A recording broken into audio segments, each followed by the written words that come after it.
السلام عليكم ورحمة الله تعالى وبركاته. بسم الله والحمد لله والصلاة والسلام على أشرف خلق الله سيدنا محمد وعلى آله وصحبه أجمعين.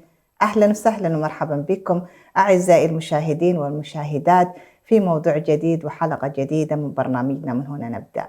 الحلقات السابقة تحدثت عن موضوع القواعد الذهبية في تربية الأبناء، وتناولت جزئين في هذه القواعد، واليوم نكمل إن شاء الله ما تبقى يعني من القواعد التي تعتبر هي الأساس في تربية الأبناء. في حديث يعني يمكن كثير من النقاشات مع كثير من أولياء الأمور، دايما أسألهم أقول لهم أبنائنا يحتاجوا للحب، يحتاجوا للاهتمام، يحتاجوا للجانب الاحتياجات النفسية.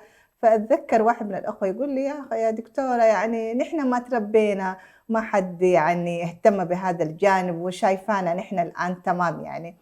فسبحان الله إذا كان هذه هي المفاهيم الغير صحيحة الآن يمكن موجودة ما أقول في الكل يعني، أو معظم أولياء الأمور عندهم هذه المفاهيم الخاطئة.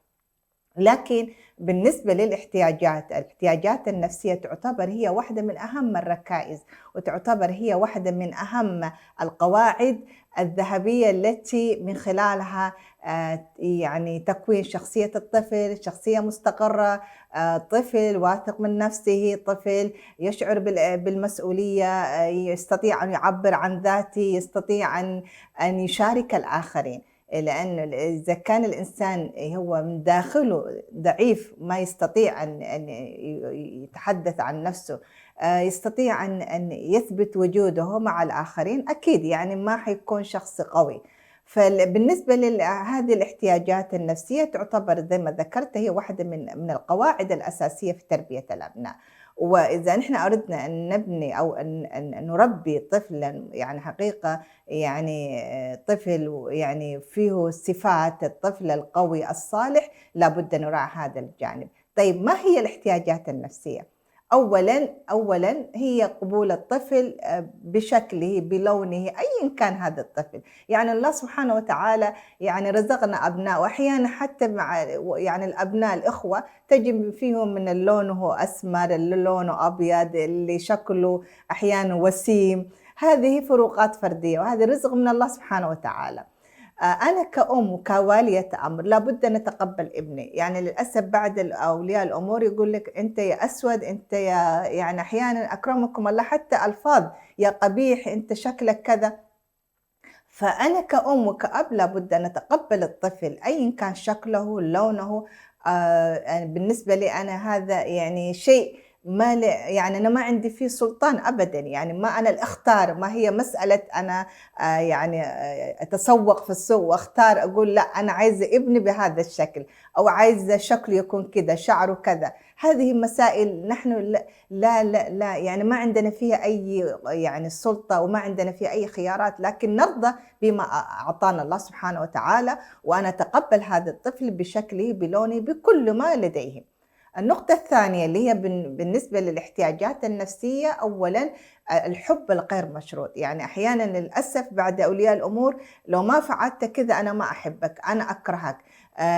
لو الطالب ما حصل علامات جيدة في الاختبار تقول له أنت ما ابني، أنا أحب ابن فلان، أخوك الأكبر منك جاب درجة ممتازة وهو حصل يعني نتيجة ممكن تكون مميزة في المدرسة، أما أنت ما أحبك وأنت كذا. فهذا الأسلوب حقيقة هو أسلوب خاطئ جدا. يعني أنا إذا ابني ما حصل درجة، أو إذا ابني ما عمل الأشياء، فمعناه أنا أعبر عن كره له؟ لا، هذه طريقة خاطئة جدا.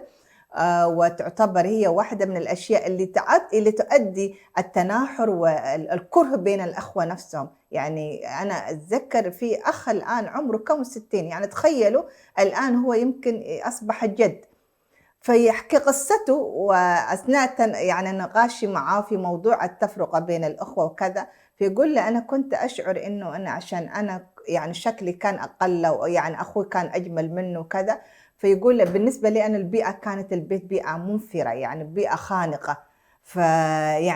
يعني الآن ما زال هو يتذكر هذا الموقف، يعني حبه للوالدين اللي إذا كان ما شكله بشكل معين ما يحبوه يعني.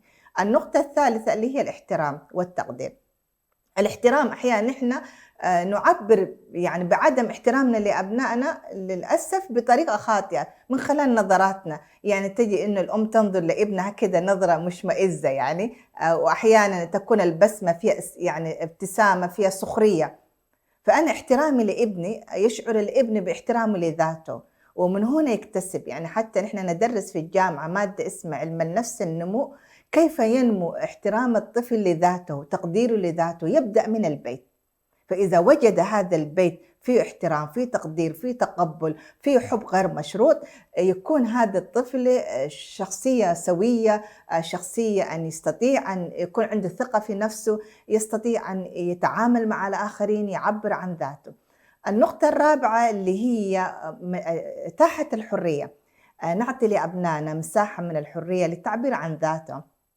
وهذه نلاحظها يعني أحيانًا الأسرة التربية التقليدية تجد إنه في مجلس مثلًا لو في لقاء الآن اجتماع للأسرة خاصًا، وفيه مناقشة موضوع مثلًا أقول أعطي مثال إن إحنا مثلًا في الإجازة مسافرين منطقةٍ ما أو دولةٍ ما، ففي جلسة التبادل الحوار والحديث الأسرة أحيانًا الوالدين يعطوا مجال للكبار أكتر، يعني صحيح نحن نوقّر كبيرنا ونرحم صغيرنا كما جاء في الحديث، لكن لابد أن نعطي مساحة لكل من أفراد العائلة، حتى الصغير نعطيه مساحة للتعبير. فتجد إنه أحيانًا يقول له: "أنت أسكت، أنت ما تفهم، أنت صغير ما لسه ما مستوعب شيء."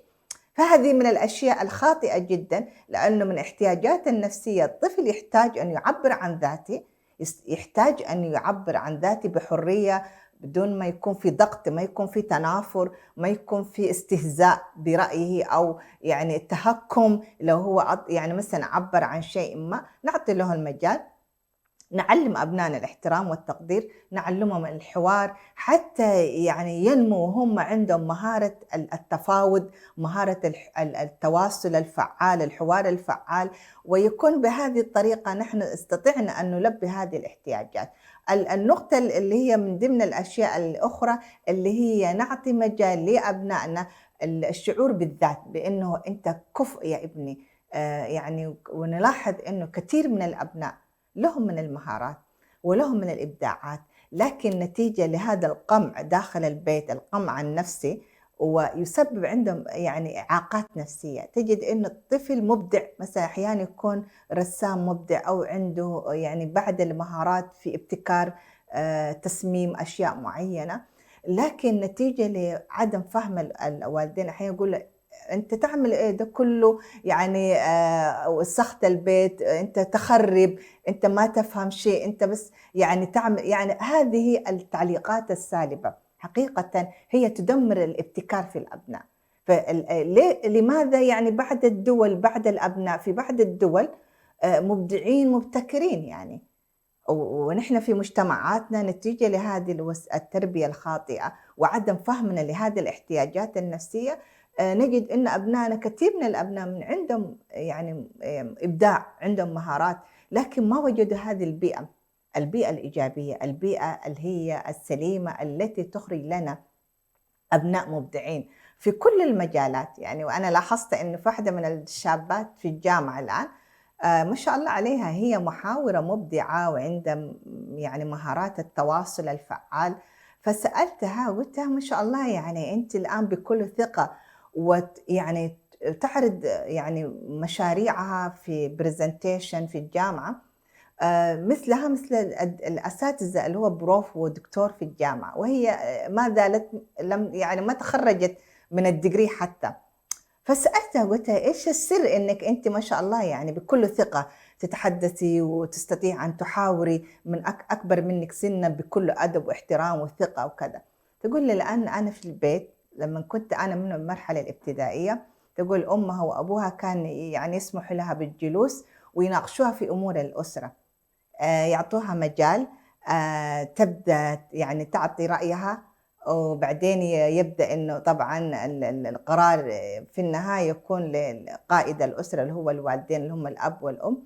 فتربت هذه البنت وهي نشأت وبهذا النهج يعني، وتجد يعني تشعر فيها الآن ليس فقط تعبّر عن ذاتها، لأ يعني وصلت مرحلة الآن حتى الطالبات يستشيروها في مشاكلهم الخاصة يعني، فتقول لي أنا أصبحت مرشدة وتقول قبل ما أنا أصل يعني سن الكبار يعني، كأنه هي تحتوي كل الطالبات في الجامعة. هذه نماذج وقِس على ذلك يعني حقيقة نحن هنالك أسر حقيقةً الواحد يشيد بأسلوب تربيتها، نشيد بالأخوة والأخوات حقيقة أولياء الأمور اللي فعلًا لبّوا احتياجات أبنائهم وربّوهم بتربية واثقة، يعني شخصية متزنة تستطيع أن تعبّر عن ذات وتستطيع أن تتعامل مع الآخرين وتتوافق مع الآخرين، هذا ما ننشده وهذه تعتبر واحدة من أهم القواعد الأساسية في تربية الأبناء. يعني ما يكون تفكيرنا فقط في الجانب المادي المأكل، أكيد هو شيء مهم، لكن بالمقابل يكون هنالك توازن في الاحتياجات النفسية، وهذه تعتبر واحدة من أهم القواعد في تربية الأبناء. يعني وصلنا إلى نهاية حلقتنا، إلى أن نلقاكم في قاعدة أخرى وفي حلقة قادمة، نستودعكم الله والسلام عليكم ورحمة الله تعالى وبركاته.